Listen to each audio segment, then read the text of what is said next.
Hi. How are you? Oh, hey. Thanks for stopping by today. Yeah, thanks for stopping by. Welcome to the neighborhood. Anyways, guys, I want to thank you for joining the Wild West podcast tonight on this glorious Wednesday evening. My name is Richie Rajay of the MHRT Network. Over that away, you can find the real Alex Gibbons of Arrowhead Addict. Check out his articles online as well as his... Do you have a channel yet? No. It's in progress. Work in progress. All right. So eventually, he's going to have a YouTube channel. Hasn't quite figured out how to click the create button, and then once he figures out how to do that, I'm trying to secure viewers. I'm trying to buy a guy's subscription base. Right. Okay. So he's buying his IP. Yeah. Anyways, at some point in time, Alex will in fact have his own YouTube channel where he will have some additional Chiefs content for y'all as well. And also, you can find his and Coach's fantasy draft show, which comes in directly after this one, if I'm not mistaken, live on the YouTubes. And directly below me here, the one, the only, the Coach Defense. Staples show Tuesdays with Coach Kurt. I had a blast on the show. It really was. It was great yesterday. We had a great time yesterday. If you haven't watched it by now, go back and watch the replay. We had a blast last night. We definitely did. Top to bottom. Yeah, it was great. And Kurt and Coach here bring some great mix of content, which is great. We have a Givens in the chat. There it is. Yeah, we do. There you go. Tell him what the business Mama is. Smug, baby. Mama Smug. That's it. Tell me what the business is, Mama. Yeah. And do you know what, Mrs. Givens? That is probably a good thing. Looking ahead in terms of the things that matters, it's probably a good thing that he's too busy getting ready for the wedding. And that just means that you raised him the right way. So all facts. You could say. Thank you for joining us, nonetheless. Is that debatable? If you have any football questions, go ahead and leave them questions down below in the chat. Captain, you okay? Oh. Yeah. All right. And we got Captain Jack here of the Captain Jack Rackham Show joining us just on time to go ahead and talk about. I'm giving you some leeway there, so just take it. Just a little, and yes. I appreciate it, sir. I appreciate it. Just take it. Yeah. And of the Captain Jack Rackham podcast. So, Captain, thank you for joining us today. We're going to delve right into it, guys, here. We're going to go right into a week one recap. All of us actually have podcasts immediately following this here, so we all need to wrap up pretty quick. But we want to get you all of the information as it pertains to the AFC West, all of those details. Captain, with you joining, I thought it'd be a good starting point to talk about the only team that won this week. Yeah! I was wondering how you were going to do that. Yes. The AFC West. AFC West leader, baby. Let's simmer down. I'm not done my intro. Calm down. Yeah. Now, here comes with all due respect. Yeah, exactly. There's go ahead and I'll finish it. There's a reason. Go ahead. There is the only team that is 1-0, undefeated within the division, who is now atop the AFC West. We will throw it over to Captain Jack and give his recap and his thoughts on what he saw in the Raiders versus Broncos Week 1 matchup. Okay, and the reason why I got excited and because it's why wouldn't you get excited when I don't remember the last time the Raiders were in first place, let alone first place by themselves. So I'm sure somebody can look that up. So it's exciting. I mean, again, first place by themselves. I mean, we might have been in first place tied with somebody, but first place by ourselves, you'd have to go way back. I don't know how far. Somebody can look that up. but it's exciting. That's a rare. I mean, guess. I'm not trying to belittle anyone. That's a rare event because you typically have at least 2 of the divisional teams that kind of win normally in week 1, and you end up with kind of a smattering that way. But in this case here, it was a rarity where the Raiders had a divisional game, and the other 2 teams lost. So lost. Well, now you do need to be careful because there is 16 more games. Oh, like I said, I'm not predicting. I am not predicting that we're going to go 19-0 or 20-0. Okay, actually, 20-0 would be the perfect season. There's no way in hell that's happening. But give me a little bit of, dew and glee, because first off, I saw when we saw the Smugs lose on Thursday. Okay, I'm sorry. Is that the holistic name of the team now? Yeah, that's all of it. Smug Kingdom. The Smugdom. The Smugdoms. The Smugdom. But yeah, when the Smugs lost, and it was funny because the tie-in was the guy who really screwed that game up for you, other than Patrick was not himself. What? Thank you. Was Kadarius Toney. The guy that they got from the Giants, who had the audacity to drop some DMs on Twitter when the Giants shite the bit. He was coping, all right. Everyone's got their mechanisms. No, he's like he turns off his Twitter when everybody's bagging on him, but then he bags on his ex-team when they get dropped by 40. I'm like, dude, think about what you just did. You are a true a-hole for doing that. You can't take the own heat on your own Twitter, but then you try to dish it to your old team. That's an a-hole. And I said a-hole. I'm trying to keep within PG standard. Oh yeah, no, I don't disagree with you. But yeah. So the Smugs lose, and then while I'm watching our game, Richie, I'm watching, the Garglers take on the Fish shootout, and that ends after our game, and so I get a chance to enjoy our victory, which, as we both stated, Rich, was going to be a tight game. Okay, Raiders played well, played a little bit better than the Broncos, and even the Broncos basically lost because of a guy by the name of Lutz, who was the reason why the Saints lost the opener in 2016, because he missed a winning field goal at the very end. So I'm like, hey, apropos, can't get the field goal at the end, and but he doesn't get on the field. I don't remember the last time, and somebody said, I think it was like 2000, the last time the Raiders ran out the clock of over 5 minutes for a win. Yeah. Going back at least 20-something years. That's another rarity as well. So very happy with that. Russell Wilson looked a lot better. Sharif. Eating it up. Yeah. And again, I can't see. I got to put on the comments. I can't see out here. Now I'll be able to see this stuff. But it's like, it's been a while. So that was cool to see that. Evening to Anna. Good to see you, sweetie. By the way, Anna, I need you to drop a 20 on the Raiders for this weekend. What? Because they're giving plus. My buddy's a gambler, and he teaches me how to do this. He said the Raiders are at plus 350 for this weekend. So if you bet 20, you get like 70. Well, you get 60. You get $80 for 20 at plus 350. And again, I don't know how to gamble, but he does. So, Anna, if that you sounds can, like a slippery slope. it's a $20 bet. It's a 20. It's yeah, a $20. but instantly I was like, well, think about what I would get if I put down 2,000. Yeah, no, I'm not a degenerate gambler. That's why I said 20 I can lose. But Rich, again, great game by the Browns. But what I am going to get in your ass about, okay, not you. Well, you not you personally, but you're the representative of this. We need that. We need that in a sound clip. Okay. No, we don't. No, we don't. No, we don't.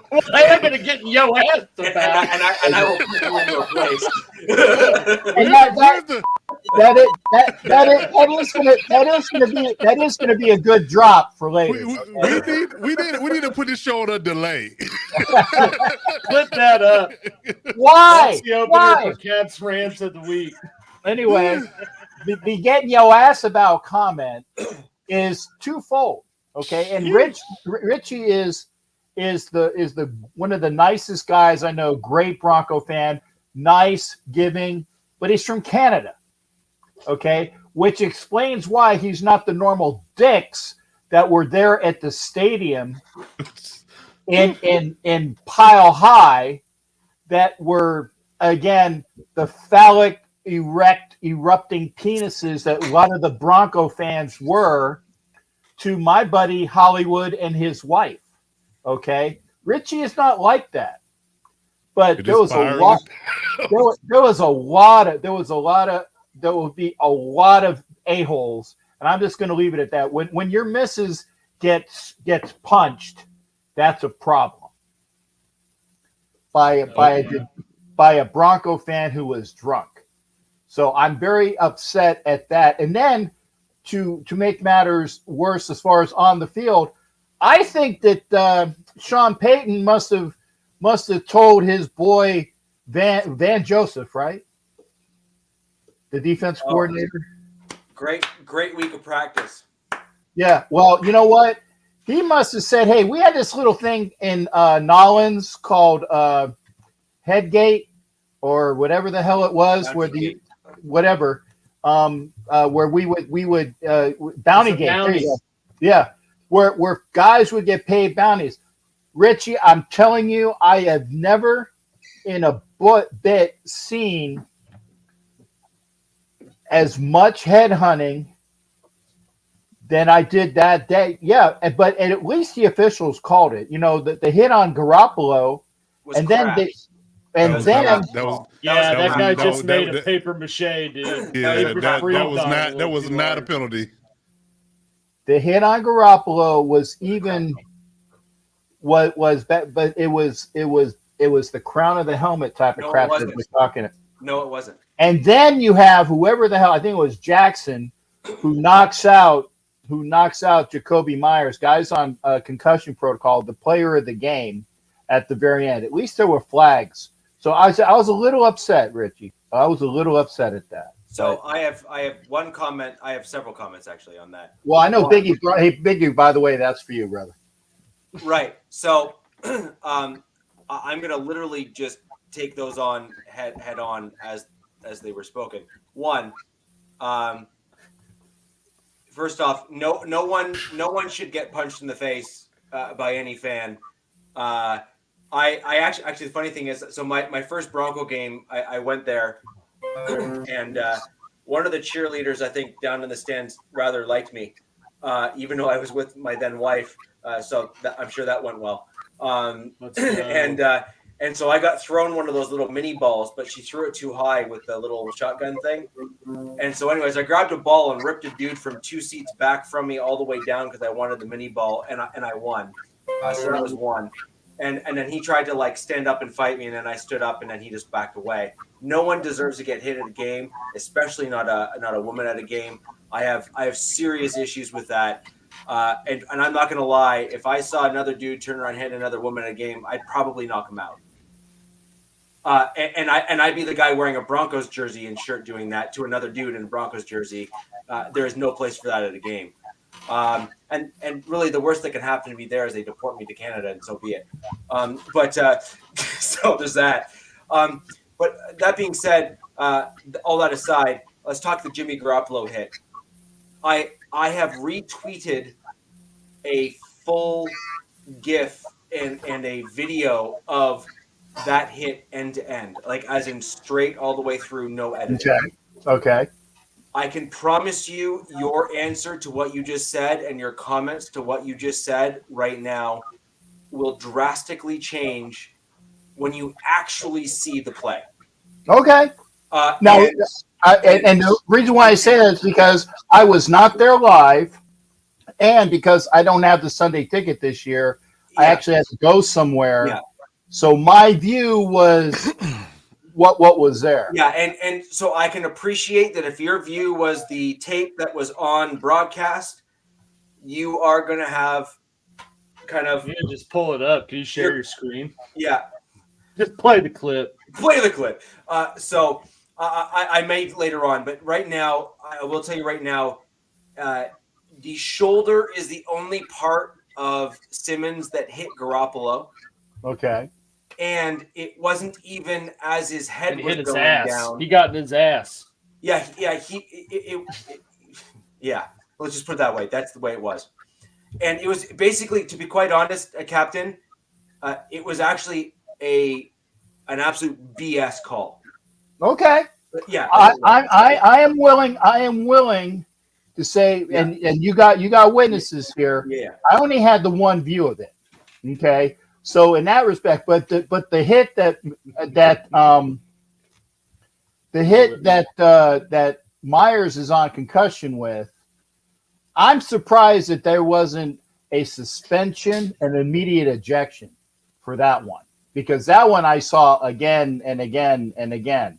And when your guy is on the field and he's the reason why you're winning the game with 2 touchdowns and just eating everybody for lunch, that pissed me off. So again, I will defer on the first one, but the second one makes up for it probably threefold. And they did throw a flag, but guys should have been ejected, and he should get a fine from the league. Okay, I think that's Jackson is the gentleman's name. Yeah, he might have. It was Simmons actually. Oh, you mean the guy that hit No, Myers? Yeah, the guy who Myers. Oh, Yeah, Myers. Yeah, that was horrendous. I was pissed.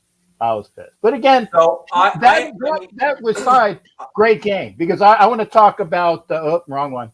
I want to talk about that real quick. Yeah, the Garglers. But let me go on the Broncos side of that. Yes, sir. What we saw from that game was largely an overwhelming of the offensive line on the edges, primarily. I do think Crosby that was balling. Yeah, I do think that. And he was held so much, and they only had one penalty called for holding Crosby. He was held on occasion, and on the times that I heard, yes, on occasion, and I heard actually, and to be quite honest, you know where the more egregious holding was on the interior of your defensive line. So, look, if I'm willing to call stuff out, I'm willing to call stuff out. Okay, but that's where it was. We had Ben Powers with a fistful of jersey up in the air, and that never got called, and that was not great. But at the end of the day, I think what a lot of Raiders fans were not factoring in was the simple fact that Crosby got blocked secondarily on a lot of his rushes, and a lot of the Raiders fans wanted those to be called as holds, but they weren't. They were just secondary blocks. Coach, is that the clip we're talking about? Yep. Okay, let's throw that up. Let's show the audience that clip. I think it's great. Let's hit the film room. Let's get under the cover here. Yeah, let's get right under the sheets. So here's the play. That's what you're going to see on your game film, right? Where it looks like he kind of clipped him, right? Yeah. Now, that's what I saw. Right. Wait for the replay on it where you get the other angle. Watch. So he's a runner now. He's no longer a quarterback. That's true. Didn't even hit him in the head. Watch. No. Okay. But still, what is he using His on shoulder? I see a bunch of crown, baby. He's going in with his head down. Watch. He's going to get his shoulder down. But the crown is contacting the. It gives a more close up view right here. More close up view. No. What? Now, why is his head down though? Look right there. Look at the snap. Look at the snap. snap. Look at the snapshot right there. He didn't hit his head. The point is that this is a football game. We are watching a contact sport. And look at that right there. That shot right there. I see that shot. But I also saw forearm to the shoulder pad. Forearm to the shoulder pad. In real time, though, you see Here's him what we're not talking about. What? Let's not forget about the cheap elbow smash to the neck. Well, that wasn't no, but guys, what you're all missing is what Garoppolo was whining about was, I don't know, if you look at where Simmons's like leg and knee is, as his head is going to the ground, the leg knocks his helmet, and that's where he was like. Honestly, though, I think that would hurt worse for Simmons than Jimmy G. It would. This is like the first drive too, and he went down. I was like, "Damn, he's already hurt."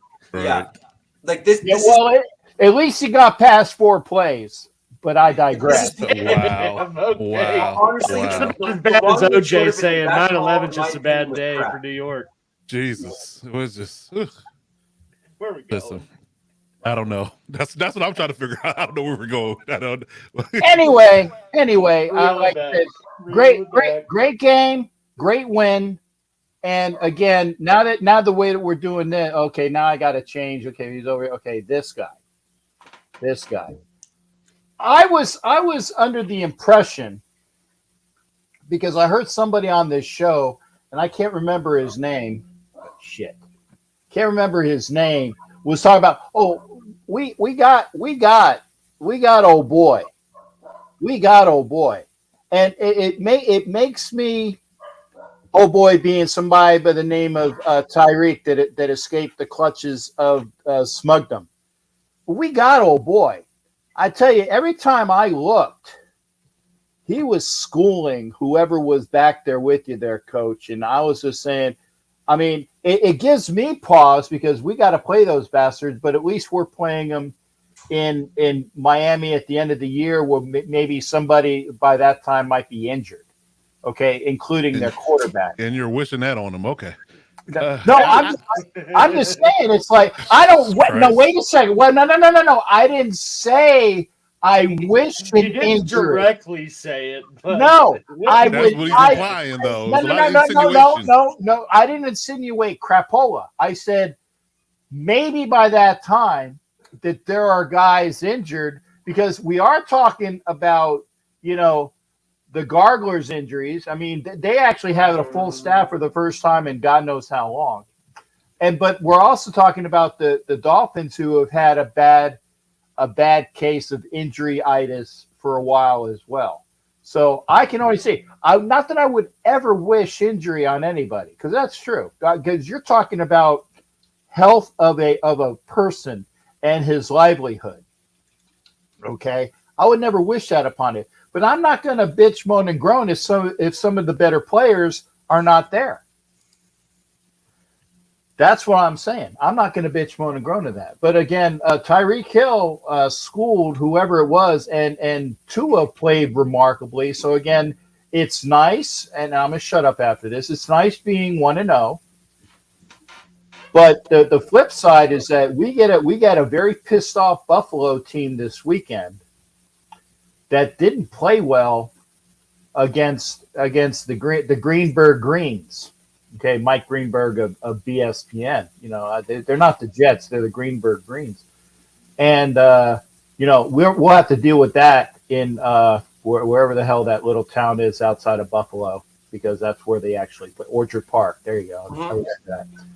But I'm done now. And like I said, no hat because, like I said, I wanted to show off Miss Celia's work. She makes this old dude look like somewhat dashing and debonair. So the only thing that's messing with it is the cans. And speaking about cans, never mind. Anyway, is a big shout out to my beautiful, wonderful stylist, Miss Cece, who makes this pirate look decent. I would just like to point out that most of Cap's Raiders analysis involved jabbing everyone else's team. Yes. Yeah, because when I get a chance to do it. When I do it, I'm smug as hell. Yeah, well, I just said. It's with all due respect, sir, FO. Oh my God. Here we go.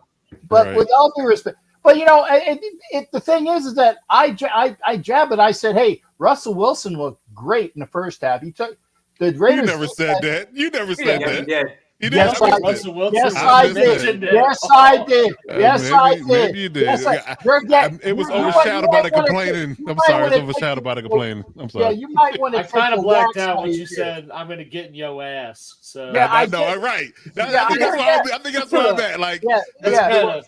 Well, you about were the pause worry comments. I'm just you were so shocked. You discombobulated. were so shocked by that you must have missed the last I did. 2 minutes after that. That It sounded was like so much. Saturday It was so Night much Cap, you know? negativity in that, in wow moments. I just missed that part altogether. I totally missed it. Sorry, I apologize. No, I did. apologize. I gave props where props were due. The Broncos looked, particularly in the first half, looked really, really good. And was it kudos to Patrick Graham for doing whatever he did at halftime, because the defense played a hell of a lot better the second half. They made stops when they needed to. They made it like a 3-and-out when they needed to, which caused the Broncos to kick a field goal. And I think that was when it was 16-10. You know, instead of putting it out of reach at 20-10, they kicked the field goal, making it 16-10. And so it was like, and then they even stopped them after that. When we got our chance to win, like I said, extra 5 minutes of rolling the clock. And by the way, kudos to Clayton for coming on my show. I appreciate everybody that actually shows up and comes on my show wearing his Broncos gear. I love that. Show your colors, man, because when you're on my show, you're talking about your team with the old bastard. So we're going to have a ball doing it. No, I think that's great. And so a couple other things real quick on the Broncos game. Broncos got torched with Mathis got absolutely torched by Myers. That was not good. Roasted. Yeah, just got roasted. The other thing that will be interesting, and Captain, I have a genuine question. It'll be very interesting to see how you guys do in your matchup this week. And that is your offensive line, particularly on the I just say everywhere, both interior and tackles. I couldn't figure out if your offensive line is actually quite good, or if the Broncos pass rush and defensive line was just not. I think it's kind of. I think you cut it right down the middle on that. We were decent when we needed to be against the line, your line that didn't show a lot. But the Raiders' offensive line this week is going to be going up against a humongous, motivated, and dynamic defense. At least the defensive front seven of the Bills. So they're legit. Yeah. And so my whole point is that. My point is that if the Bills basically run through your offensive line, then I'm actually even more concerned, because what that means is that our defensive line is either not good or doesn't show up, or has games where they're not showing up. Now, what I will say that our defense did very well in that game was we stopped the run pretty well. Yes. We really did. We had there's a few plays where Justin Simmons, again, and this is why I'm defending him on that play, because the type of tackle that he made on that play that you claimed that he led with his crown, he made the same attempt to tackle Jacobs doing in the run game, and Jacobs made him look silly. Jacobs only had actually didn't even have 40. He had 39 yards. He didn't even have 40 yards. So we really kept your run game in check, but there was an early run play where Simmons made the same type of tackle where he didn't use his arms to wrap him up, and he didn't actually leverage the inside of your shoulder and that kind of stuff to stop the guy. He kind of did this skinny shoulder check thing where he's trying to tackle the guy, and of course Jacobs looked at that and kind of did a little bend around and kind of ran for an extra 5 yards just because Simmons didn't actually tackle him. So I know the type of tackle that Simmons was attempting on Garoppolo because it failed earlier in the game against Jacobs, but the big D lineman stepped up in that game. they prevented the rushing attack from really being effective, but sadly our defensive backs could not hold up and keep you guys at bay. Coach, flipping over to your Dolphins and to hear your feedback on it. 1 second before you go there, I wonder how much of that preparation went to Stidham just feeding you guys all week, because the way that you stopped a lot of those runs was looked like you had a lot of good knowledge of what McDaniels was running. So it definitely helped. It definitely helped. Yes and no, but at the same time, you have a lot of tape on Myers, and you can kind of get how he runs his routes and stuff like that. That was by and large. Not to mention in a McDaniel system. Yeah, exactly. So you have the information at your disposal to kind of see how it works. The cheat codes are present and available. It's whether or not you choose to use them or not. And Mathis just hit the delete key and then just got exposed. But I'm sorry, it's just the way it worked. But over to the Dolphins game, Coach, and I really want to hear your feedback and kind of your take on it. You guys were pretty much right in it, and it was just a back and forth. You said it yesterday, and I'm going to lead you right into it. The difference, in my opinion, in that game was Fangio had his defensive guys make the play when they needed to, and your defensive coordinator, as in your head coach, obviously has not picked up all of the information from one of his mentors in Vic Fangio, and kind of fell short a little bit in terms of bringing the defense out to play. What are your thoughts? Well, yeah, I had a spirited rant about this yesterday because Coach Kirk kind of baited me into it. But because I was going to save it all for today, but I'm gonna try to keep the same energy I had yesterday for today. In all honesty, I feel like it's a lot at play here, and it's all bad. With Brandon Staley's mindset going into this game, completely shocked me. It completely shocked me. Now, from one side of the ball, one side of the coin, I did say that I did feel like Kellen Moore was going to emphasize the run, and that's what they did. I haven't seen a rushing attack like that since the Damian Thomas. I have not in the Schottenheimer days. So that part I was right on. Now, what shocked me and completely, utterly befuddled me is Brandon Staley's game plan going into this game. Like, I don't think you have to be a genius to know, and I'm talking about just a football savant, defensive savant, to know if you got two guys that run sub 4.3 at wide receiver, you don't play a lot of single man coverage on them. I don't give a damn who you got a corner. Yeah, I don't give a damn who you got a corner. That's mistake number one. Mistake number two is largely in the first half sticking a guy who's fresh off patella tendon surgery on the fastest guy on the field. That's mistake two. Now, I will give Mike McDaniels a lot of credit. In his play calling early in the game, I went back and looked at a few different clips and a few different cut-ups about the first half.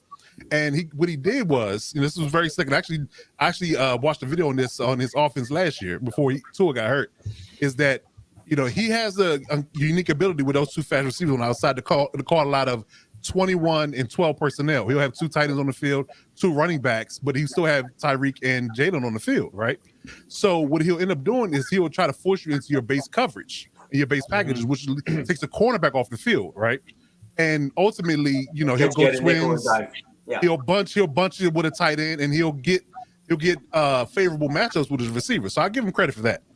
But the brass tacks of what the problem is that you didn't take any notes or any, I guess you can say, film watching or anything that you did positive against them last year going into this year, because you faced the exact same offense from last year to this year. Like, it didn't change drastically.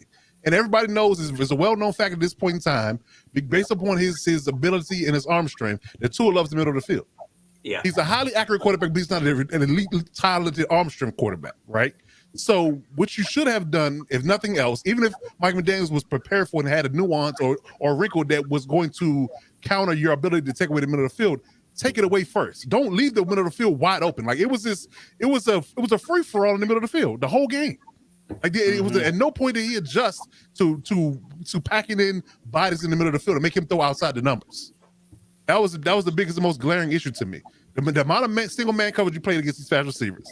No coverage, no bracket, and no identifying Tyreek on every play. Like Tyreek is a nuclear weapon. Whether he's with the Chiefs or the Dolphins, he's a nuclear weapon. I've said that. I've said this several times. You at no point do you not account for a Tyreek Hill, a Devontae Adams, Stephon Diggs. You got to know where these guys at all particular points in time. In the second snap of the game, he had Khalil Mack checking him in the slot. Like what? Yeah. What? Like why is Khalil Mack in coverage at all? Like this is, and I knew we were in trouble then because I was like, why is Khalil Mack? Because you can see Khalil Mack step out away from the edge and point at Tyreek Hill like somebody needs to guard him. I'm supposed to be rushing, and his awareness told him that I was dropping coverage instead of rushing because he knew that the area was vacant. But he can't keep up with Tyreek Hill. Who can? So you got a 16-yard gain off that from the very first play. The second play was another play, a direct pass over the middle where Jalen Waddle just torched J.C. Jackson and got in that 30, 40-yard gain. So yet again, why don't you go with what worked until they make you change? Instead of going to something completely, utterly different when they beat that all to hell in previous games. They've had their best games when teams reluctantly don't take away the middle of the field. If a guy can't throw with a high, deep accuracy and arm strength to the boundaries of the field, you make him do those throws. You make him have to make those throws and those catches. If you don't, he's gonna have a field day, and that's exactly what happened. The amount of lack of accountability for Tyreek Hill and the amount of coverages blown that they had on each receiver, period, mainly Tyreek Hill, was the biggest and most glaring issue of the game. You know, they want to harp on the fact that they stopped the run, but they didn't even run the ball a lot. They ran the ball about 18 times in the entire game. We ran the ball 36 times. So and we're hurt and we're RB, so yeah, right. So again, why wouldn't you change? Now he tried to make some type of nuanced changes towards the end of the game. He put Jasir Taylor in the game a couple of times and things of that nature. But yet again, Jasir runs a 4-3, yes. But guess what? You single covered him against Tyreek Hill and expect him to win. It's not happening. It's not happening. No, it's not happening. Coach, you had a couple things there, and I think that it would be beneficial, just due to your expertise, to kind of expand on it. We have mentioned a few times on the show, and it has dawned on me that for those that aren't necessarily doing this as regularly as we are, and for those that aren't specialists in the defensive and offensive sides of the ball, we have delved into a little bit of talking about coverages. So 12 personnel, 22 personnel, 13 personnel. My favorite is 12 personnel and 13 personnel, just because I'm a huge tight end. Like the tight end offense is kind of my jam. So Sean Payton and I are in lockstep when it comes to that sort of thing. But on the defensive side, you were talking about base defense, and we have brought that up a couple times on the podcast. Mm-hmm. Perhaps just for the sake of the audience here, what would that look like? Well, a base defense depending on what defense you're running. If you're running a 34 like we run, it means you have a nose tackle, 2 defensive ends, 2 edge rushers. It means you have 5 in the box on the defensive line, 2 inside linebackers, 2 corners, and 2 safeties. That's your base package. Right. That's what you typically line up against traditional 21 and 12 and 13 personnel when you have a heavy type run package on the field. If it's a 43, you have 4 down linemen, 3 linebackers, 2 corners, and 2 safeties. Yeah. And when you get into the nickel aspect of it, you take a linebacker off the field in favor of a cornerback. If it's dime, you take 2 linebackers off the field and in favor of the 2 extra defensive backs. But that's your base personnel across the board. So again, in base packages, we had 3 down linemen, 2 edges, Bosa and Mack, and we had 2 inside linebackers, Kendrick and Murray. We had 2 base corners and Michael Davis and J.C. Jackson, and we had 2 safeties, Alohi Gilman and Derwin James. That was our base package. Right. So basically, for when you're thinking about what that looks like, is that you end up with at least one slower guy, right? Or Absolutely. Clearly slower guy on the field, mm-hmm. right? Mm-hmm. And at the end of the day, this is why the inside linebacker position in the NFL has either declined in terms of like what people see as it being valuable. So like think of your Urlachers and your Ray Lewises. Mm-hmm. Those guys aren't as coveted as they once were in the former NFL. But this is also why you get guys that are coverage inside backers that run sideline to sideline super fast that are coveted in today's NFL because Yeah, a they guy can, by the name of Fred Warner is great at that. yes, exactly. Mm. And you got the Well, dudes, that's why you see a lot of these middle linebackers that run like 4.4s too. You know, Right. Absolutely. Like, In a lot of cases, they there's a lot put of on they put on a lot about 10 or 12 pounds, and they were safeties in college, and now that's they're exactly linebackers. it. Yeah. Mm. So you look at the dude from Chicago, for example. I keep on forgetting his name. Is going to kill me. TJ Edmonds or TJ Edwards? Which one? No, the other Edmonds. guy. Edmonds. When Tremaine Fangio Edmonds? was there. Oh, you talking about Roquan? Roquan, yes, Smith. Roquan. Yeah. Roquan. So Roquan is a great example of exactly what you just said, Coach. He's on the Ravens. He was right. He's on the Ravens now, right? Yeah, he was a hybrid between a safety and an inside backer in college, and then he came over to the Bears, and Fangio says yes. Right. Great example of that. Exactly what you just said. So, and that you're seeing that a lot. Like I said, the Raiders have that with Divine Diablo. They were trying to do the same thing with Tanner Muse before he flamed out, and I think Tanner's on he was on one of y'all's teams, I think. We have Tanner Muse now. Yeah, that's what I thought. Yeah. We picked him up in free agency. I mean, waiver wire when he cut him. Waiver, right? And he's a former safety that bulks up a little bit as like the tweener linebacker safety. Not so bulky that he loses a lot of the speed, but he knows how to freaking cover. Yeah, he ran a 4.40 combine. He hovers around about 228 pounds. I looked it up. Yeah, about 228 pounds. Yeah. But yeah, you see like those like Mark Barron or Shaq Thompson or guys. Yeah, they started it. They started that trend. They started that trend. Yeah. But you also see teams like the Chiefs. I think last year only carried three or four linebackers. So you see teams kind of devaluing that. Drew Tranquil was a safety in Notre Dame. He converted to linebacker when he got to the Chargers. So yeah, there you go, right there. Now I actually miss him now. At the point at which you want Kenneth Murray for Drew Tranquil, we can trade. Nah. All right, thought I asked. Tranquil's good, man. Yeah. But Coach, I just thought it was important to kind of break down. You know, when you say base defense, I think a lot of announcers just kind of like rhyme off the terms and they never explain it to anyone watching the game. And again, unless you played football regularly in like college or high school, you're not going to know. That's actually a good point because I get an enormous amount of questions in my DMs about that. Like they ask me specific things about what I meant about X, Y, and Z, and I break it down when the people hit me up personally. But yeah, that's definitely a good teaching point to tell you exactly what it means to be in base versus sub and things of that nature, and what those terminologies mean. You know, because again, I mean, being an indoctrinated football person, being a player and a coach, I know it like the back of my hand. But yet again, everybody isn't me, right? So yeah, definitely a good idea to break it down in certain regards. But I do want to make one final point about our defense because I mean I don't really have a whole lot of qualms with our offense. I mean, hell, you put up 34 points for the winning game. I mean that's just point blank period. Yeah. But what I did have an issue with as well is the pass rush. Like I mean, we got $60 million invested in edge rushers. More so if you add the backups in Thule, you know, this has been a second round pick. We got, you know, over $60 million invested in pass rushers. We couldn't get a damn pass rusher to save our life.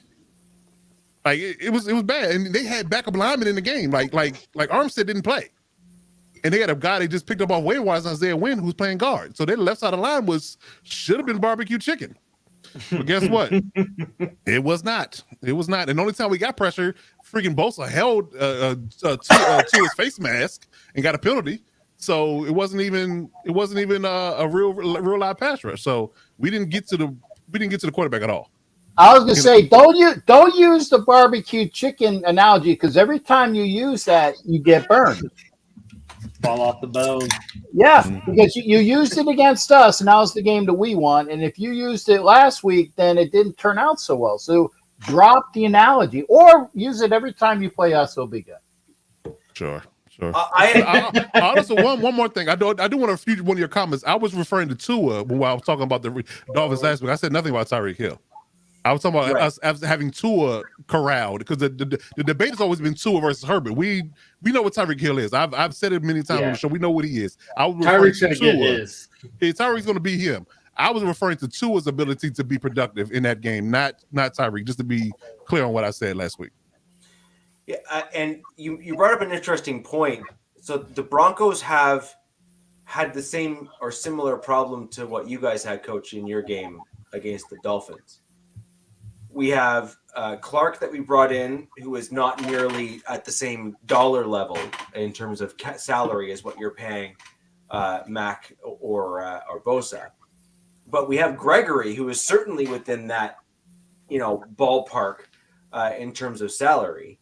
And between the two of them, we got very little production. We had Jonathan Cooper, who did well against the run, but did not really get to the passer. And then our vested second-round pick, who's now in his second year with our team, in Benito, didn't really make it there either. And so, we just had kind of, snake eyes across the board, not so dissimilar to what you guys had. And at some point, you got to start saying, all right, where are we going wrong? And I'm curious if you landed on the same thing. Mm-hmm. My issue is our interior. Well, you know what? And I was actually disappointed in the line in its entirety for us, because I was saying that, you get people kind of get stuck from a play calling perspective and just let them rush for and get there, right? But I'm like, okay, if you're not getting there with just a 4 base rush, stunt, overload, do something different. And they were doing all of that as I look back on the film, and they just were not getting there. I saw them stun inside a few times, stun outside a few times, and we never got anywhere. So I definitely believe that it wasn't a lack of trying to get to the quarterback. We just couldn't get it done. I heard a kid. I did too. I don't know where it came from. That wasn't me. Wasn't me. Mine's upstairs, 2 levels up. So she's definitely not down here. It was a stray sound from a Raider chick with huge knockers, and I thought it was on mute, so apologies. Oh, we do. See, I knew it was you. So it's Captain looking at Raiders OnlyFans. I get it. Okay. There you go. All right. There we go. That'll go there. Oh. See, now you know, so shut up. Okay. Well, there's a time and a place for that.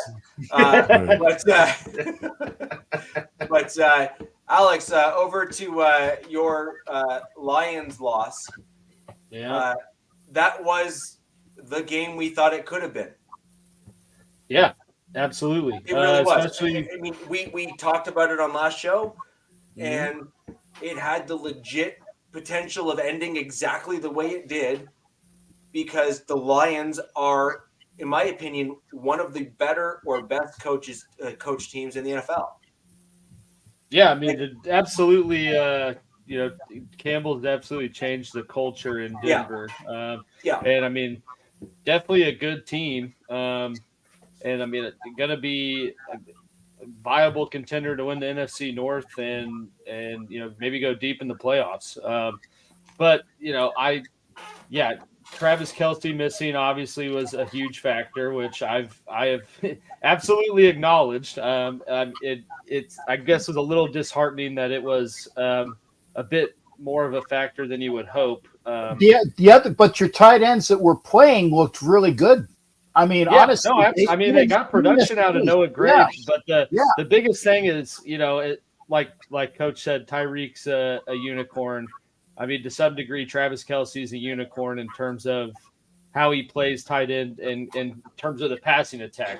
We got production out of Noah Gray and Blake Bell, but it was like when you watch the replays of them getting the ball and getting some yards, it just didn't quite look as smooth and easy as Kelce doing it, and so Noah Gray would have to make 3 jab steps to get open, whereas Kelce would be open after the first one because he's just so good at getting out of his cuts. But ultimately, Detroit's a great team. I firmly believe they're going to be in the NFC playoffs and could make a deep push with just how that side of the league is. But bigger thing as a Chiefs fan and for the Chiefs perspective, could have been a whole lot worse with the circumstances. No Kelce, which he got hurt in the Wednesday walkthrough. So imagine essentially – or Tuesday walkthrough. So imagine how much the game plan had to change in 24 hours because I'm sure with them having young, rookie linebackers, a big part of the plan was let's just let Travis go cook them, or at least try and find out if any of them are good, which I will. Jack Campbell, the other first round pick they had, I mean, he's a hell of a linebacker. He is absolutely going to be a stud. Oh, yeah. But, so that one component of it, right? Like, obviously, it had to drastically change the plan. So the fact that they were still able to put up points and, kind of typical of early Chiefs fashion, have the second half sort of blunder in production. But, I mean, first half looked like they were still on all cylinders without Kelsey being out there. So, I mean, certainly something to hang your hat on. And at the end of the day, if they're just one Kadarius Toney catch away, they're in field goal range with 2 minutes left, and I'd like to think Mahomes could do what he needs to do to win that and not lose by a point. That's negating the drop pick six that he gave Detroit on top of another drop that absolutely killed the drive. So, I mean, but at the same time, I don't think that the game plan was for Toney to be a huge focal point in the passing game this week. I think he kind of had to get thrusted into that because Kelsey was out. So I think that's where you saw a lot of the miscommunication, which, I mean, ultimately from the Chiefs side, the miscommunication, the line of scrimmage with the receivers that were there, as well as the drops is what killed them. I mean, but hats off to Detroit, hell of a team. Still would have been a down to the last possession game with Kelsey and Chris Jones out there, but I think that's a game you would see the Chiefs win. One thing that Alex is, and Coach will back me on this. I like the fact that not only did they do the fake punt deep in and get that was great, but what I liked was the fact that when you have that little discombobulation move where I think the tight end is under center and gets the ball. That was so dumb. Yeah. Right. But it's been done, and somebody finally was watching film, because that blew up for like a 3-yard loss instead of a first down on 3rd and 1. Yeah, I mean, I think they tried to run 3 sweeps, which, I mean, maybe they saw something in film thinking that was going to be open, but I mean, I'm not going to say I know more than Andy Reid or Matt Nagy running an offense, but usually if a jet sweep gets stuffed the first time, I'm not going to go back to that. But that is what it is. I wish that they would just go back to running a QB sneak, but Peace Kingdom's kind of got PTSD from Mahomes being out like 2 weeks, 3 years ago. So, but hell, I would have just let Blake Bell freaking do it. That dude was like the poor man's Tim Tebow at Oklahoma. So I would hope he could get 1 yard, but I mean, even with all that stuff though, like, I mean, I think it's at least a positive thing for where as potential repeat, that's the mindset of trying to repeat. I mean, to lose by 1 point to an up and coming team without your 15.5 sack defensive player and your top offensive weapon, I mean, could have been worse. So Agreed. I'm not, it sucks to have the opening week, opening night, Super Bowl banner drop and you lose. But I mean, it's not a terrible loss in my opinion. Hey, at least you dropped the banner. And last year they lost to the Colts and looked like total dog water in that game. So, it's early in the season and it could have been worse. So I think they're right where they need to be, kind of segueing into my other news with it. I mean, we got Kelsey back and healthy, at least what it looks like, and Chris Jones is back. So it only took 1 game for him to come back, and they didn't sign an extent. It's weird because it's like he came back but didn't really get anywhere. Because I mean, they basically signed like a new 1-year deal that replaces this one and gives him like $7 million in incentives. So he would get like almost $28 million if he hits all that incentives. So I guess did you find? I was waiting. Is there a no tag clause in that? No. So they can tag him. So that's why I was like, I don't understand what his agents were doing. Because I mean, unless just the ultimate. I mean, I think he went to the would middle. say has to be like an attorney. So at the end of the day, you got to do what your client wants. And if you you can tell your client, hey, this is stupid, but he sees, ooh, I'm about to get $7 million more. I'll do that. Like, I just want to play ball. I mean, you don't know how that went, but like, yeah, I don't know how that all went behind closed doors, but I mean, you got to applaud Veach, I guess, from a GM perspective, to stand his ground and, not cave and value and, work it out. Because I mean, essentially now you got Chris Jones in a contract year, and if he balls out, you can tag and trade him or just tag him. I mean, they got all the power again. And the wild thing is the tag price for D tackles in 2024 is $20 million. Yeah, so it's like, which is less than he's making on the incentive deal now. Exactly. Exactly. So I mean, but yeah, so he's got, he came new deal. It's almost $7 million in incentives. So glad that did not spoil over into deeper into the regular season.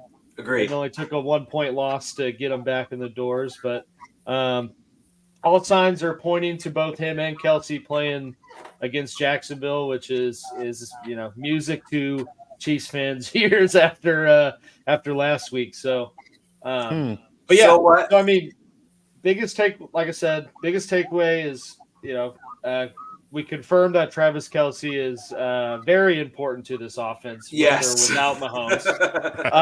Right. And newsflash: water is wet.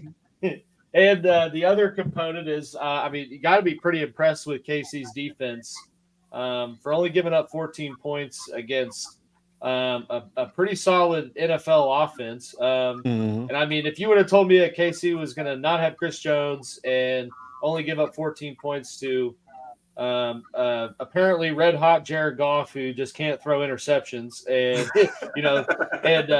a pretty decent passing attack, I would have been like, yeah, you're probably you're huffing that purple dust or whatever it is Cat used to get into. Wait, where's the drop? Where's the drop? Stay off the weed. There it is. But I knew we were missing it. There you go. Yeah. But I think it's a good thing to see how they were able to while it didn't really equate to sacks in the stat column. I mean, I felt like they were able to get pressure on Goff for a good chunk of the game. I mean, only gave up I think only converted 3 or 5 out of 15 third downs. So I mean, pretty solid production to not have Chris Jones and have to get creative and blitz and bring pressure from other ways. So I think that's a good building block to what this defense can be once Jones is back. So we're on to Cincinnati. You are. All right, Bill. All right, Bill. You are. So before we jump into don't take my stuff. We're on to Cincinnati. But before we jump into what's coming up. He's got the hood on. We're on to Cincinnati. You do that pretty damn well. I haven't. Yeah, he does. Yeah. You do that pretty damn well. I gotta give you credit for that. I will say, off topic here, but I saw a Belichick interview where he was asked about the importance of a long snapper and why teams keep someone that just long snap. And yeah, he took 12 minutes to answer it. And he's like, "All right, thanks, guys," and just leaves. I'm like, that's awesome. Right. Oh yeah, but he went like right down the rabbit hole.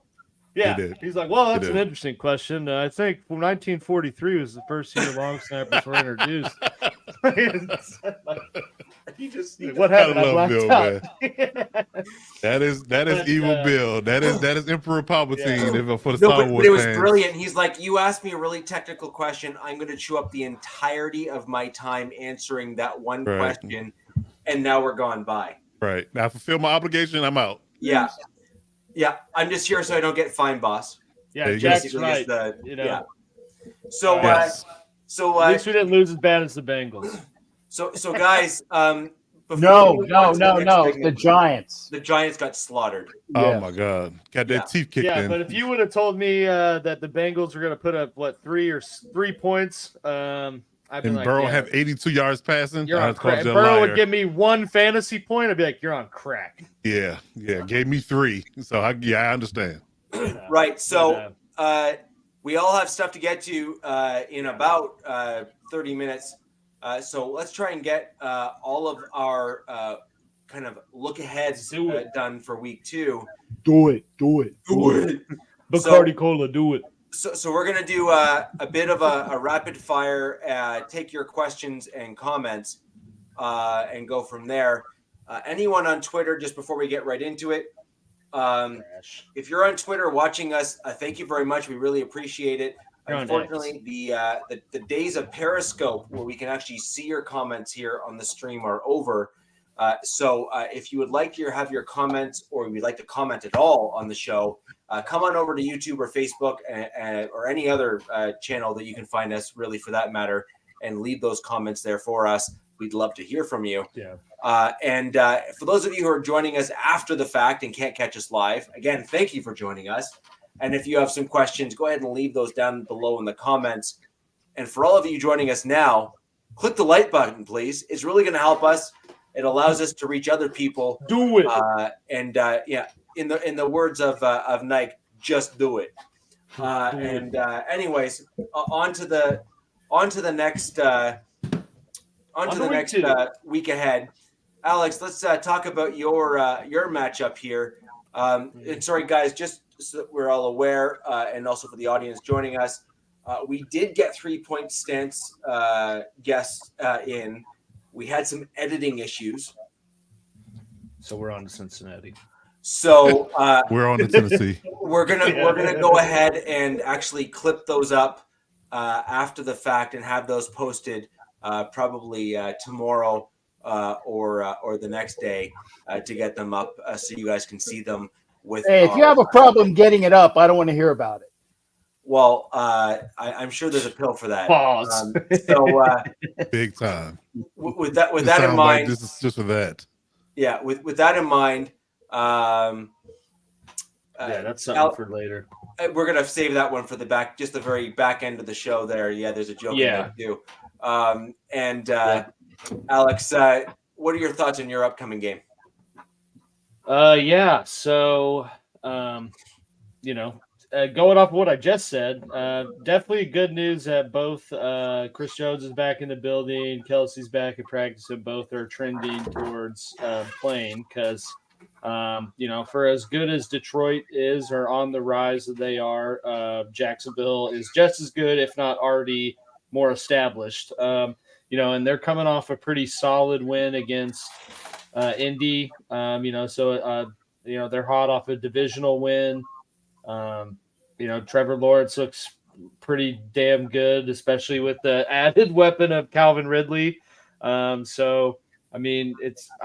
vibes kind of similar to last week. Like it's going to be, which I think a lot of Casey's games are going to be that way, just because they got the hardest schedule and they play a lot of the good offenses. But it's going to come down to who's smartest with the ball and probably who's got the ball in the final 3 to 2 minutes. Similar. My final predictions get pretty, close. I said 28-24. Always a crapshoot, but playoff game last year was 27-20, and the regular season game was 17-7 or 17-10. So, they've been close games once Dougie P and Trevor Lawrence have gotten down in Duval. So I'd expect this to be a similar outing down in Jacksonville. So, a little bit different environment, I guess. But as long as they got Kelsey back, I think that should definitely open up the offense a little bit. And I think you'll see a more productive offense that, won't put 14 points on in the second quarter and then do nothing until the fourth. Things are looking better, but yeah, definitely still going to be a tough game. Kind of the biggest keys I came up with, the biggest one and probably the most obvious is they just need to go out there and catch the damn football, which I do think we'll see an increase in that because I think Kelsey, if fully healthy, is going to have a nice, 15 to 20 targets. I'd like to see a nice redemption arc here for Tony, which I think should help. Your dog is not a fan of your take. He wants out. He wants out. Someone he wants out. He's like, he goes, I want no part of this nonsense. He can Do not chill. include me in this. He doesn't know what's going on. There's nothing going on behind these eyes. But yeah, so I mean, Kelsey wasn't there. The combination, like Tony, terrible game. Sky Moore, absolutely non-existent last week, which leaves the rest of your guys with rookie Rashid Rice, MVS, and Justin Watson combined for 7 catches, 122 yards. Rice, at least the bright spot there, got a touchdown. So you would like to see Kelsey back to normal, and then one of these guys kind of carve out a nice Patriot. That's a good one. Maybe, honestly. But see one of those other guys carve it out. But either way, yeah, I think we see a little more production in the passing game this week, and then second key, especially with playing a good offense, they need to get Pacheco involved early. And stick to the run. And if it's not working, they kind of abandoned the run against Detroit. Pacheco had 8 carries for 23 yards, and some of that was just being unable to move the ball as easily as they usually do in first and second down, which I get. But this type of game, I mean, you got to kind of take the same approach teams takes against them, and keep Lawrence off the field and, try to take as much time as you can. So those are kind of the two in terms of offense. Defense, I mean, I think just the biggest thing is mesh. Get Chris Jones out there. If you get him out there and just keep riding high off of the success they had last week, i.e. Bring in blitzers, making sure you're pressuring Lawrence, really test Jacksonville's offensive line, which I think is kind of the weak link and kind of unspoken, defect with that unit. And on top of that, we got Juwan Taylor, their best offensive lineman, and I don't think they really did much to replace that. Brandon Scherf, who's one hell of an offensive guard, got hurt last week, and I don't know what. I mean, it looked pretty serious, at least from what they talked about on Red Zone. So. Don't anticipate he'll be out there. So, I mean, you're going to have a banged-up Jacksonville offensive line, Chris Jones, right there, just probably aggressively hyped up, ready to go, on top of a unit that produced a good amount of pressure last week with a lot of unproven commodities. I think that's a good recipe for success, barring they don't try to drastically tweak some approach. But, I mean, I would look at Trevor Lawrence as the same as Goff, in terms of their style, quick reads and getting the ball out. I mean, Trevor Lawrence is obviously way more athletic and way more of an improviser than Goff is, but watching both their offenses, they both kind of, flow in the passing game the same way. So I think doing whatever you can to disrupt that, create a turnover opportunity is really the biggest key on the defensive side. But yeah, prediction, KC's 3-point favorite. So I kind of think, 28-24, but I do see KC bouncing back this week, and, getting back on track, so to speak. Dog doesn't like that. You effer. I kind of agree genuinely with that. I do think this is a bounce back game for KC. I think they are probably in that 3-point range. This is always a really competitive game. It is. Always. Always. I mean, ever since, as you said, as soon as that regime changed, Jacksonville and KC just kind of, Jacksonville basically rose to the occasion to kind of step up, and they're becoming pretty darn good team, really. So again, wanting to make sure we capture all of our takes before we need to move on to where we need to go. Captain, I'll throw over to you real quick and talk about the Raiders in your upcoming game this week. Yeah, Raiders are coming in a bit banged up. There was about, I think, 7 guys that were on the injured list for the Wednesday practices. They said that the ones that concerned them were Garoppolo had an injury. I can't remember which one, and Tay Adams had a foot injury. Well, that goes without saying that Myers is in concussion protocol. But people were asking about Garoppolo and Adams, and they told the beat writer, "We're good, man. We're just basically taking a Veterans Day off." Obviously, Myers being hurt is really, really something to be aware of. And the fact that Hunter Renfrow got 0 targets last week, 0. So if Myers I think goes McDaniel just hates wide receivers that aren't named Wes or Julian. well, I don't know what it is on that, but it's like if he doesn't step up, or if you don't see a lot of activity with him, then that to me tells me that the Raiders are going to probably shop him by the trade deadline because he's got a $13 million. I think it's about 13 a year. Yeah.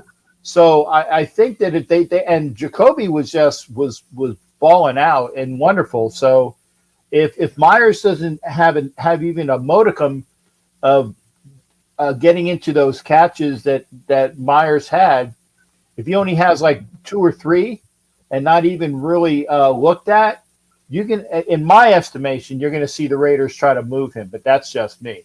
If Renfrow comes on and has a strong game, then that might not actually occur.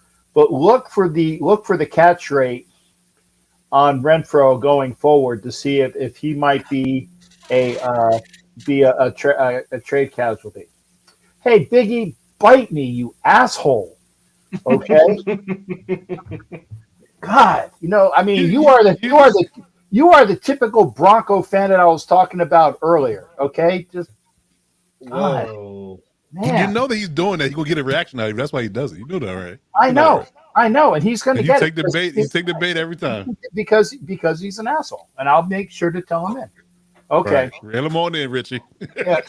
Anyway, we'll see. But again, the Bills are coming off that loss. They're playing at Orchard Park. They're pissed off that the Jets won that game, and it's not really that the Jets won; is that the Bills gave it away. Three interceptions by Allen, and then a fumble, which set them up for a real tight score. They didn't really play well. So I fully expect, and I've been talking to a Bills fan. I don't know the last time that Allen had back-to-back dud games, and I'm not going to look it up, and I'm pretty sure it doesn't happen very often.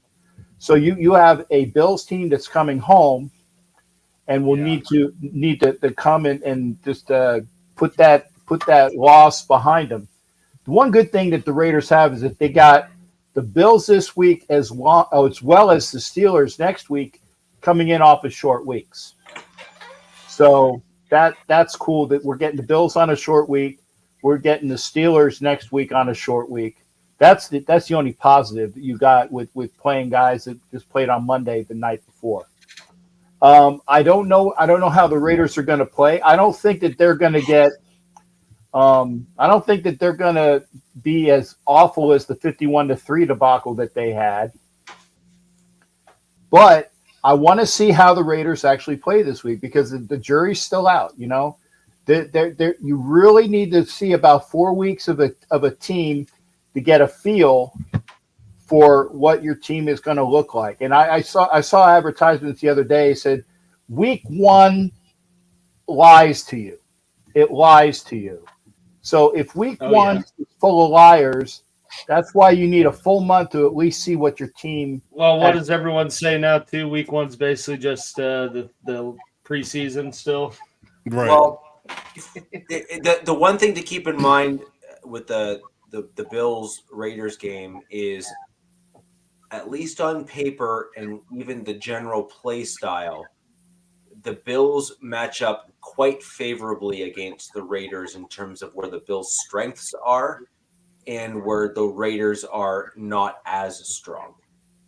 So as an example, the kind of secondary within the Raiders is better than it has been in years past, but it is still certainly not a team strength. And Josh Allen has a strong enough arm and is generally accurate enough to throw all over the field. He's just blind sometimes. Yeah, and that will be a challenge, I think, for the Raiders secondary. And then on top of that, though, once you get past your a few of the guys on your D line, Allen is bigger than most of your linebackers, if not all of them. Yeah. And so with those rushing plays, those design rushing plays, I think he can also cause some pretty legit damage and really kill you, in my opinion. And the Bills' offensive line is just way better than the Broncos. So you're just not going to get the same defensive line pressure that you got on the Broncos at all, in my opinion. So I think there's a few things there that I think will be very interesting to see. And the Bills are also very, very well coached. Like a cohesive coaching unit. Like they actually know what they're doing. Whereas the Broncos are year one coaches across the board. Actually, I think that most of the game is going to come down to the Raiders' offensive line against the Bills' defensive line. That's where the real matchup is going to be. If the Raiders' offensive line has a better than average game like they did, they allowed 0 sacks last week. Okay. Yeah. If they do something similar to leave Jimmy Garoppolo basically clean and free back there, Garoppolo can hit those guys in the intermediate routes, which because he's not a strong arm guy, but his passes get caught for a bunch of yak. Okay, so if he plays his game, and that's probably the weakest link too of Buffalo's or the middle of their defense. I mean, the safeties are pretty good, obviously, but they lost Edmonds to Chicago, and so right. I mean, Milano's probably the only good linebacker they have, and I mean he's more of a edge presence. Yeah, he's an edge / rushing guy, you know, and he'll get the quarterback sacks, and he's decent in run protection, but he's not a guy that you want to have out there in pass pro. So, I mean, I think that it's really just going to come down to Raiders, mostly Raiders O-line against Bills D-line, the Raiders receivers against their corners, and obviously Diggs against whoever. Those are the big three that you're going to have. Diggs against whoever's at corner, and I will say that Jacorian Bennett played very well last week. He actually played better than Peters. Peters looked all of 40. You know, I know he's not 40 years old, but he looked slow. He didn't look up to himself. The rookie, Bennett, played rather well. And actually, the pass interference, Jacorian Bennett, sub-zero. You know, sleeper. Sub-zero. Who? What are you, an owl? Yeah. He played well. And the pass interference call against him was BS. Talk about a BS call. Is that he was tripping down and he tripped into the guy's legs and they call it a pass interference call. But it's he's a rookie. He didn't get in his position. Yeah, that's a flag. But if you look at that play, you can see he never touched him other than he tripped. And when he tripped down, he went into the legs. So he was actually called for PI before that part of the play. The pass interference was actually back 4 or 5 yards from where the trip was, where he jammed the arms and the body of the receiver before he was able to break up on the route because he was about to get beat. Okay. Yeah. Like I said, I'll give it that. I was looking at the end product. So the end, I agree, really ought not have been a pass interference. But yeah, if you actually look slightly earlier in the route, they were 5 or 6 yards off the line of scrimmage, and he realized that he was not positioned well. And so what he did was he kind of shoved his body into the receiver and actually kind of like not grab, but kind of like shoved and pushed, which is contact past 5 yards, and grabbed a little bit onto his jersey as the guy was running downfield. Not a lot, but enough to a ref to see it. That's where the PI was. And then after, when he was trying to make up at the end, then he stumbled and bumbled and tripped up the dude's legs, and then that's kind of where they ended up actually calling it. But the flag actually dropped before the end result. All right, like I said, I was looking at the obvious plays. Again, when you're at a sports bar and you're not watching it on your TV like you had for the last several. But mostly, I'm watching the field anyway because I go to most of the games. Yeah. So other than that, he played very well. So if he continues to play well, I have no problem having him as one of my starting cornerbacks. Yeah. So I'm going to quickly blast through the Broncos stuff just because we're running up on time here to get everyone kind of where they need to go. The Broncos, in my opinion, are going to be in a bit of trouble, to say the least. And I think it's for one specific reason, and that is the Commanders' defensive line. That is star-studded, to say the least. Those guys, a lot of first-round picks. Yeah, it's basically a who's who of good dudes on the interior line. Alabama and Ohio State players. Yeah, exactly. There you go. There you go. And it's no secret in the offseason, Coach. I think you and I were quite high on the same guy from the Commanders who ended up getting that extension. Yes, sir. Daron Payne. Daron Payne. He is a legit player. Like he's him. He's not just good. He's great. Bam. and you want a guy like that. You also have Sweat.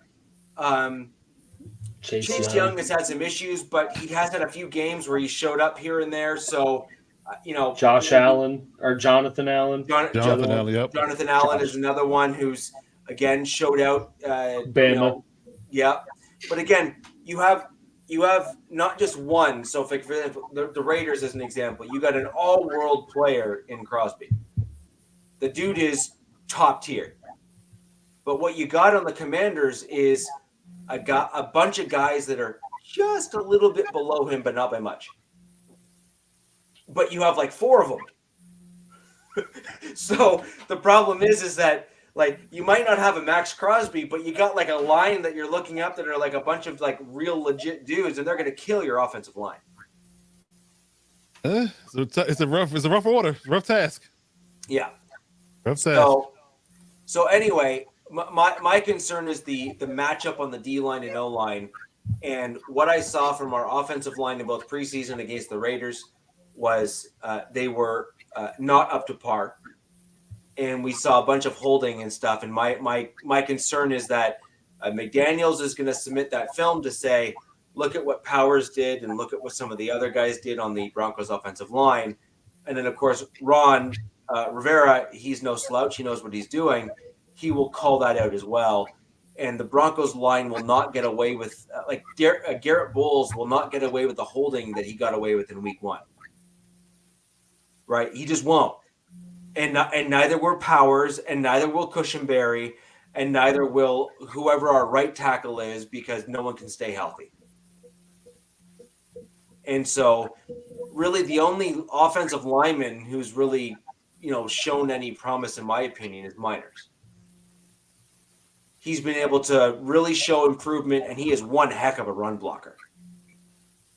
And he's got the technique to kind of keep the guy in front of him, readjust, and I've been very, very impressed, considering he did not come from one of those big time schools, but he is his play is shown big time regardless.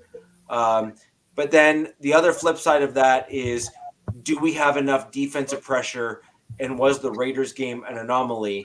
Can we actually get pressure on the quarterback, or is our pass rush kind of a paper tiger? Is it just like, they can't punch the way out of a wet paper bag and we're done? So we need to kind of see where that lands. I'm hoping that the Raiders, well, I hope and don't hope at the same time, but you hope that the Raiders just have a really good offensive line and just made our pass rush and just kind of, negated it completely, right? But I'm fearing that our pass rush has kind of been overstated. And as a result, we're going to see a less than product on the field this year, which is of grave concern, because, we really need that as a saving grace to help the back part of our defense, to give Mathis the time to readjust, to not get kind of beat outright like we saw with the Raiders, so that he can then put himself in a position to block passes. So, and then my last issue and thing that I want to see in this particular game, because I think we need to, is Josie Jewell needs to find the bench. Josie Jewell. Yeah. We need Drew Sanders out there. You need a guy that has versatility to cover the middle of the field, go sideline to sideline, and give you that additional versatility. He showed as a rookie in preseason that he can handle it. The game is not too big for him. He simply just needs to be thrown into the fire and show what he can or cannot do. I think he's going to rise to the occasion. That's my opinion. I agree. So, I'm kind of shocked that being the Walmart family owns them, big Arkansas people, they didn't just give them $500 million already. They love their Razorbacks, dude. Yeah. But anyways, those are kind of my three pieces for the Broncos game. Believe it or not, again, I'm going to go on record before I pass the torch over to you, Coach. I have the Broncos losing this game. Really? So I have the Broncos losing somewhere between 3 and 7 points. And I think it's going to I think it's going to ultimately come down to the fact that Wilson does not do well throwing under pressure, and I think he's going to get sacked a bunch. And I think those as combinations will put us in a position. It's just that's not good, and I think it's just not like it will That's not gonna put you in a position for Caleb Williams. Yeah, pretty much. Yeah. Damn. So, anyways, Coach, I'm going to throw over to you and give us your rundown on the Chargers, and then we got to go. Yeah, I'm very and I'll try to be brief. I'm very concerned about this game based upon how well coached the Titans are traditionally. Their defense to me is tougher, especially up front, than the Dolphins are. I would argue that the Dolphins may have a better overall edge rush, but interior with Simmons and Arden Key and those boys, they definitely are going to give our O-line some go. Simmons is a beast. Yeah, so I think running the ball won't be as fluid. I think Kellen Moore schemes up a good game, but I don't think the running game is going to be as fluid. But although I did praise the Titans secondary in the preseason, they definitely weren't up to the task this past week. So and Caleb Farley's out, I believe, with a hamstring. So they missing a guy. So hopefully we can attack the secondary and get the ball out and be able to when the run game is not ultimately there in large order, in large space like it was in Dolphins game, we can adjust to that. Offensively, ironically and surprisingly, I'm not too concerned. At the moment, what they're going to do and not do, I think they'll put up a decent amount of points. It's the damn defense. I really don't know. It's a dice roll, it's a crapshoot. Just when I think I got to figure it out and figure they're going to, just keep it basic, keep it simple, and just use your talent. Staley does something totally different. Throws me a curveball. He says, "Hold my beer." Exactly. Definitely throws me a curveball. So I don't know what they're going to do against them, but I'm sure and quite honestly know that they're going to focus on the run. I think that's going to be the primary goal. They're going to focus on getting Derrick Henry downhill, and we did pretty well against them last season. Now, again, I said that about the Dolphins game, and then they don't bring the same game plan to the party this game. It's going to be another long week.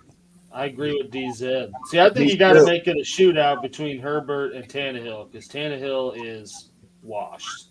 Which bothers me because we should, based upon personnel, it shouldn't be a shootout. Like with the talent you got on defense and talent you got on offense, we should win the game. Well, I guess going I away. say shootout to mean you got to make it to where Tennessee has to pass to be in the game. Correct. Yeah, I definitely agree with that. If you can get them out of them being able to run at will, I agree with that. It was a close game, but it came down to Tannehill having to complete a ball.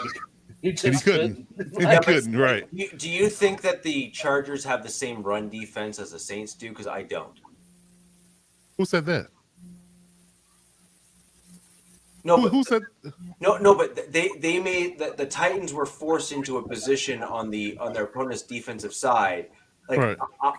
The point is that but that was also in part with Derek Carr and the Saints offense was moving the ball on them well. I think it's more about their defense is bad enough that if you can get points up early, they can't just give the ball to Derrick Henry for 7 minutes. Right. Sure. You know what I mean? I'm not saying that, they're better. I think they probably do have a better unit collectively than the Saints defense, but They're definitely not as good at schematically, stopping the Saints' run. defense is solid. Let's not sleep on Yeah. that fact. No, And based on the numbers, no, we don't have a better defense than the Saints do. So again, you're gonna have to be sound and you have to be clear in what you're doing up front and stop the run early. Because again, if he's allowed to get downhill, they're allowed to play action pass and do things that Tannehill is actually good at, then it's gonna be a long day for our defense yet again. And I just don't understand or don't know exactly what particular scheme or game playing style is going to have, but it better be better than last week's. If not, you're going to see a lot of points given up by the Titans because there's not going to be a lot of resistance.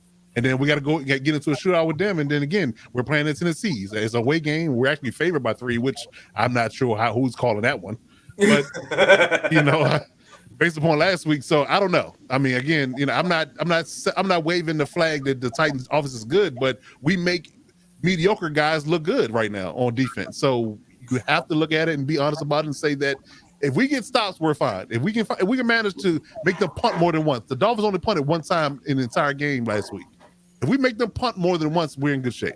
If we don't, then it's going to be a long day.